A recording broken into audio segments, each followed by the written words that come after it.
नमस्ते दोस्तों, media TV Hindi news में आपका स्वागत है। तगड़े डिस्काउंट पर मिलेंगे आईफोन 16 प्रो मॉडल्स। 90,000 रुपए से भी कम में खरीद पाएंगे प्रो मैक्स। अगर आप फ्लिपकार्ट की बिग बिलियन डेज सेल में एप्पल आईफोन 16 प्रो मॉडल्स खरीदने का सोच रहे हैं तो यह खबर काफी बेहतर है। बता दें कि फ्लिपकार्ट की बिग बिलियन डेज सेल में आपको आईफोन 16 सीरीज के फोन्स किफायती दाम में मिल सकते हैं। आईफोन 16 प्रो को फ्लिपकार्ट सेल में 70,000 रुपए से कम में खरीदा जा सकेगा। वहीं आईफोन 16 प्रो मैक्स सेल में 90,000 रुपये से भी कम खरीदा जा सकेगा। दिल्ली में स्वच्छ यमुना के लिए सरकार ने तेज किए कदम। डूब क्षेत्र में मलबा डालने से रोकने के लिए बन रहा टास्क फोर्स। दिल्ली में यमुना नदी की साफ सफाई और उसे कचरा मुक्त बनाने की कार्रवाई जोर शोर से की जा रही है। दिल्ली सरकार के सिंचाई एवं बाढ़ नियंत्रण विभाग IAFDC को यमुना में कचरे की सफाई के लिए 4 मशीनें, फ्लोटिंग स्कीमर्स तैनात करने के निर्देश दिए गए हैं।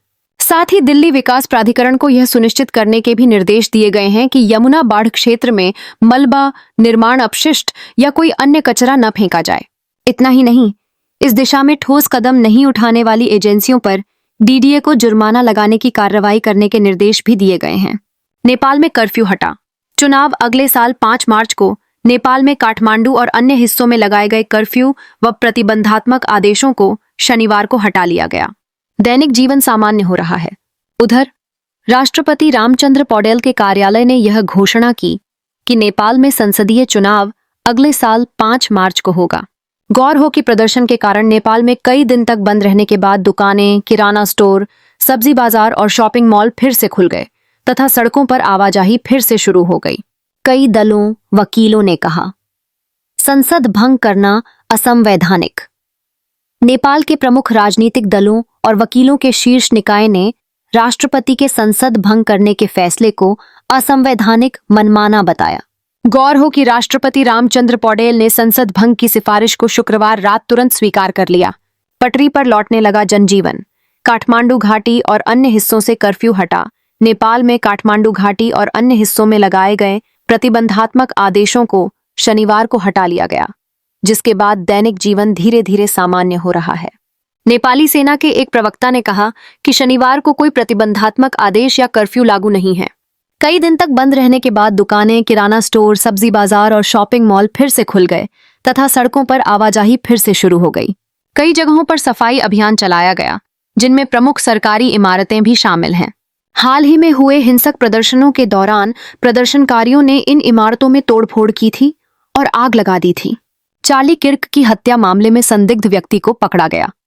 ट्रंप ने दी जानकारी। अमेरिका के राष्ट्रपति डोनाल्ड ट्रंप ने आज कहा कि चार्ली किर्क हत्याकांड में संदिग्ध व्यक्ति को पकड़ लिया गया है। ट्रंप ने कहा कि एक मंत्री जो कानून प्रवर्तन से जुड़े हैं ने संदिग्ध को अधिकारियों के हवाले कर दिया है। ट्रंप ने कहा कि उसके एक बेहद करीबी व्यक्ति बोला यह वही है।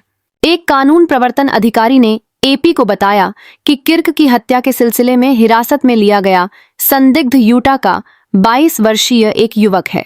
अधिकारी ने नाम नहीं सार्वजनिक करने की शर्त पर बताया कि अधिकारियों ने संदिग्ध की पहचान टाइलर रॉबिन्सन के रूप में की है। सोलर पंप सब्सिडी योजना 2025 शुरू। सोलर पंप सब्सिडी योजना भारत सरकार ने देश के किसानों को आर्थिक रूप से मजबूत बनाने और पर्यावरण सुरक्षा के लिए प्रधानमंत्री किसान ऊर्जा सुरक्षा एवं उत्थान महाअभियान की शुरुआत की है। यह योजना किसानों को सिंचाई के लिए डीजल की महंगी लागत से मुक्ति दिलाने और स्वच्छ ऊर्जा का उपयोग करने के लिए प्रोत्साहित करती है। नवीन एवं नवीकरणीय ऊर्जा मंत्रालय के तहत संचालित यह योजना भारत के कृषि क्षेत्र में एक नई क्रांति लाने का लक्ष्य रखती है। यह महत्वाकांक्षी योजना 3 मुख्य घटकों पर आधारित है। पहला घटक बंजर भूमि पर विकेंद्रीकृत सौर ऊर्जा संयंत्र स्थापित करना है।